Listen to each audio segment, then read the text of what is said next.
Yuk, mari kita jujur pada satu hal yang sering kita sembunyikan. Sebagian besar dari kita, ketika menghadapi percakapan yang sulit, memilih satu dari dua jalan keluar yang sama-sama buruk. Jalan pertama, kita hindari, kita tunda, kita berharap masalahnya hilang sendiri. Jalan kedua, kita meledak, kita konfrontasi dengan emosi yang berlebihan. Keduanya merugikan. Dan hari ini kita akan belajar jalan ketiga yang jauh lebih sulit, tetapi jauh lebih dewasa.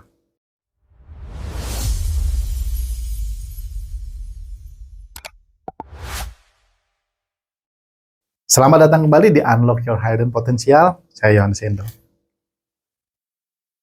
Teman-teman, konflik adalah salah satu kata yang membuat banyak orang tuh takut, gentar, ya. Tetapi saya ingin mengubah cara Anda memandangnya sejak awal sesi ini pada video-video sebelumnya, ya. Jadi konflik bukanlah tanda bahwa ada yang salah dengan tim Anda. Konflik adalah tanda bahwa ada manusia-manusia dengan kepala dan kepentingan yang berbeda bekerja bersama. Tim yang tidak pernah berkonflik sama sekali biasanya bukan tim yang sehat. Ya, biasanya itu tim yang takut berbicara jujur.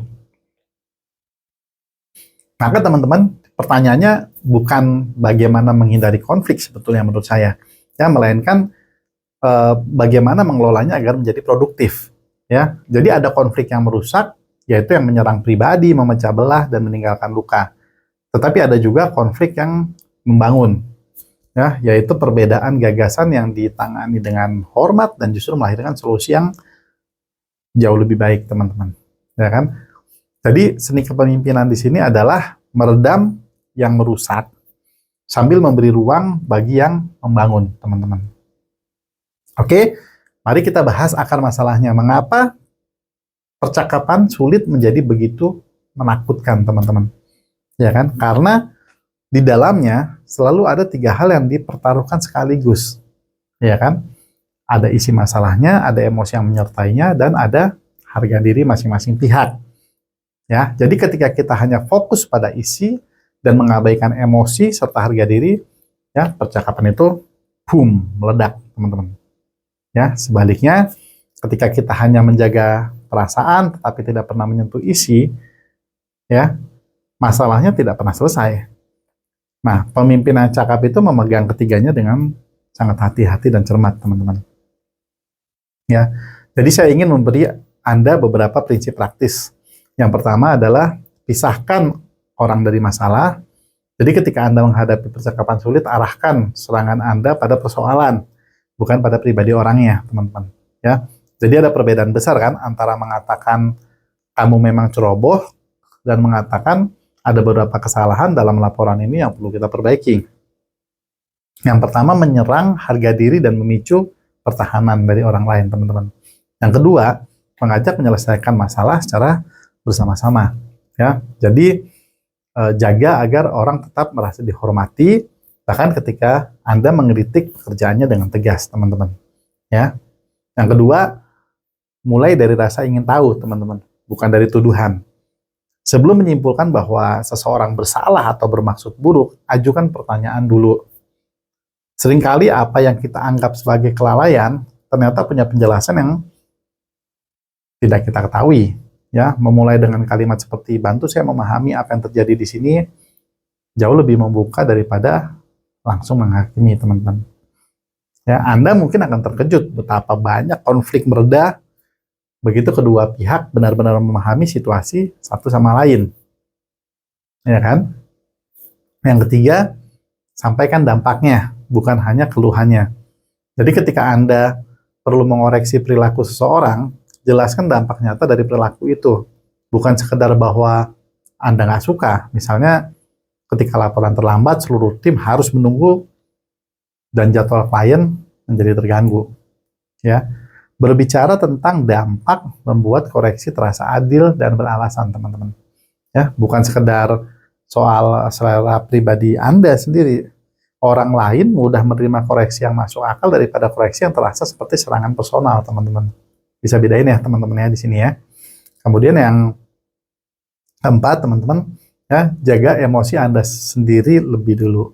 Ya, ini kembali pada sesi-sesi awal kita tentang mengenal dan memimpin diri. Kalau teman-teman belum lihat, bisa lihat video-video sesi sebelumnya ya, teman-teman ya.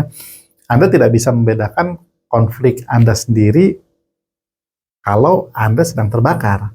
Kalau emosi Anda memuncak, lebih baik menunda percakapan sebentar daripada mengatakan sesuatu yang akan Anda sesali kemudian. Ya, ketenangan seorang pemimpin di tengah konflik itu menular, teman-teman. Dia menurunkan suhu seluruh ruangan. Sebaliknya, kepanikan dan kemarahan pemimpin akan memperbesar api dan membuat suhu ruangan atau atmosfernya menjadi nggak nyaman buat begitu banyak orang, teman-teman. Ya, ini salah satu tandanya. Ya, saya pernah harus menyampaikan sesuatu yang sangat tidak menyenangkan kepada seseorang yang saya hormati. Ya, selama berhari-hari saya menundanya karena takut merusak hubungan, teman-teman. Ya, ketika akhirnya saya melakukannya, saya memilih untuk jujur tetapi tetap penuh hormat. Saya sampaikan persoalannya dengan jelas, ya, saya akui kontribusi baiknya, dan saya tegaskan bahwa saya menyampaikan ini justru karena saya peduli pada perkembangannya, ya. Yang saya kira akan merusak hubungan, ternyata malah memperdalamnya, teman-teman. Ya, jadi saya belajar bahwa percakapan sulit yang dilakukan dengan benar justru akan membangun kepercayaan, bukan menghancurkannya, teman-teman. Ya, ada satu hal penting yang perlu saya tegaskan, teman-teman, di video ini, ya. Mengelola konflik dengan empati bukan berarti menjadi lembek atau menghindari ketegasan, teman-teman. Anda tetap bisa dan kadang harus menyampaikan batasan yang tegas dan konsekuensi yang jelas. Bedanya, Anda melakukannya dengan menjaga martabat orang lain. Tegas pada masalah, lembut pada manusianya. Itulah keseimbangan yang menjadi seni dalam mengelola konflik, teman-teman. Jadi kalau teman-teman belajar manajemen konflik, di situ banyak buku-buku seperti itu, teman-teman akan menemukan hal seperti ini, gitu ya. Jadi saya ingin mengajak Anda melihat konflik dengan cara yang lebih jernih melalui sebuah pembedaan penting. Ada konflik tentang tugas, yaitu perbedaan pendapat soal ide, strategi, atau cara terbaik mengerjakan sesuatu. Dan ada konflik tentang hubungan, yaitu pertikaian yang sudah menjadi personal, ya, soal rasa tidak suka, ego, dan luka lama. Ya, juga konflik tentang tugas, jika dikelola dengan baik, sebenarnya menyehatkan, teman-teman. Dia melahirkan keputusan yang lebih matang karena berbagai sudut pandang teruji. Yang harus Anda cegah adalah konflik tugas berubah menjadi konflik hubungan. Nah, ini kan kacau, teman-teman, kalau kayak gitu ya. Tugas pemimpin adalah menjaga agar perdebatan tetap soal gagasan, bukan soal pribadi, ya, dan tidak membiarkan ketidaksepakatan ide itu berubah menjadi permusuhan antar orang. Jadinya gara-gara perbedaan ide jadi personal urusannya, teman-teman. Ya, jadi saya ingin berbagi, teman-teman, di video kali ini tentang bahaya menghindari konflik, teman-teman. Karena banyak pemimpin mengira menghindar adalah jalan damai. Ya, padahal menghindari percakapan sulit itu ya hampir selalu membuat masalah tuh membesar, bukan menghilang. Ya, ketidaknyamanan yang tidak dibicarakan tuh nggak menguap. Jadi ya mengendap, numpuk, dan suatu hari meledak dalam bentuk yang jauh lebih merusak, teman-teman. Ya, jadi seorang anggota tim yang kinerjanya menurun jika tidak pernah ditegur dengan baik akan terus menurun sambil bertanya-tanya kenapa tidak ada yang peduli ya, gitu. Ya, dan rekan-rekannya bekerja keras akan kehilangan semangat melihat masalah dibiarkan.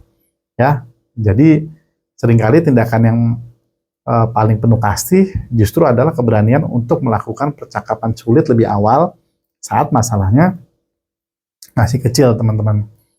Ya, jadi mari saya berikan satu kerangka yang mungkin bisa membantu untuk memulai percakapan yang sulit, yaitu berbicara dari sudut pandang dan pengamatan, bukan dari tuduhan, teman-teman.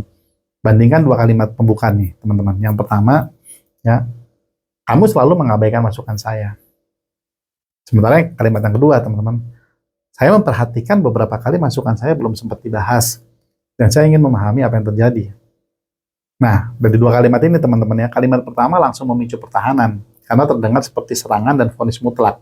Sementara kalau kalimat yang kedua yang tadi saya contohkan, teman-teman, itu membuka percakapan, karena ia berbicara tentang pengamatan dan perasaan Anda sendiri, lalu mengundang penjelasan, teman-teman. Ya, jadi cara Anda membuka ya percakapan sulit itu seringkali menentukan setengah dari hasilnya, teman-teman, ya.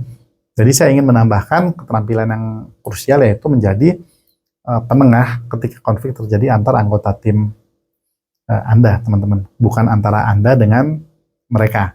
Ya, dalam situasi seperti ini, godaan terbesar itu apa, teman-teman? Adalah cepat-cepat berpihak agar masalahnya segera selesai, gitu ya. Tetapi pemimpin yang bijak itu menahan diri untuk tidak langsung menjadi hakim, teman-teman.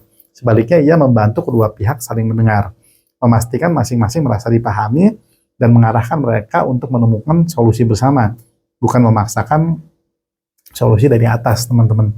Tujuannya bukan sekedar memadamkan pertengkaran hari ini, tetapi membangun kemampuan tim untuk menyelesaikan perbedaan mereka sendiri secara dewasa di masa depan, teman-teman. Ya, oke. Jadi saya ingin menutup dengan menempatkan konflik dalam terang yang benar, teman-teman. Jadi sebuah konflik yang dikelola dengan baik itu bukanlah tanda kegagalan kepemimpinan, teman-teman. Ia justru sering menjadi pintu menuju kepercayaan yang lebih dalam. Ya, jadi ketika dua pihak bisa melewati ketidaksepakatan, teman-teman, dengan tetap saling menghormati, hubungan mereka itu justru menjadi lebih kuat daripada sebelumnya.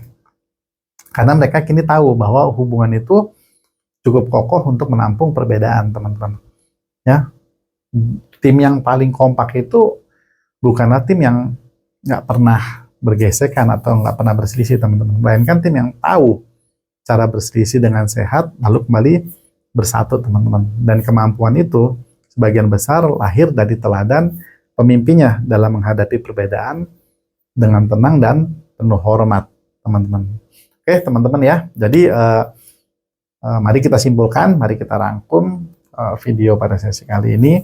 Ya, jadi konflik bukan tanda tim yang rusak, teman-teman. Melainkan tanda manusia yang berbeda itu bekerja bersama. Tugas kita mengubahnya menjadi produktif. Ya, di setiap percakapan sulit ada 3 hal yang dipertaruhkan: isi, emosi, dan apa tadi satu lagi, teman-teman, harga diri. Ya kan?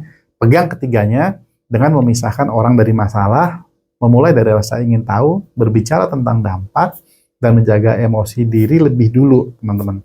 Ingat, tegas pada masalah, lembut pada orangnya, teman-teman. Oke, seperti biasa tantangan untuk minggu ini, teman-teman ya. Coba teman-teman pikirkan satu percakapan sulit yang selama ini Anda hindari. Ya, siapkan dengan prinsip-prinsip tadi, lalu lakukan minggu ini dengan tenang dan hormat. Ya, Anda tidak perlu harus menunggu sampai sempurna. Anda hanya perlu memulainya dengan niat baik ya. Kalau teman-teman mau cerita, mau sharing, ceritakan di kolom komentar. Coba gimana hasilnya, teman-teman. Oke, jadi kalau sesi ini memberi Anda keberanian baru, dukung dengan subscribe dan bagikan ke orang-orang yang mungkin sedang menghindari percakapan sulitnya, teman-teman. Ya, di sesi 10 nanti kita akan membahas salah satu ujian terbesar kepemimpinan di dunia industri hari ini, ya, memimpin di tengah perubahan. Oke, teman-teman, sampai jumpa di video berikutnya. Saya Yohanes Indo dan teruslah membuka potensi yang masih tersembunyi. Sampai jumpa.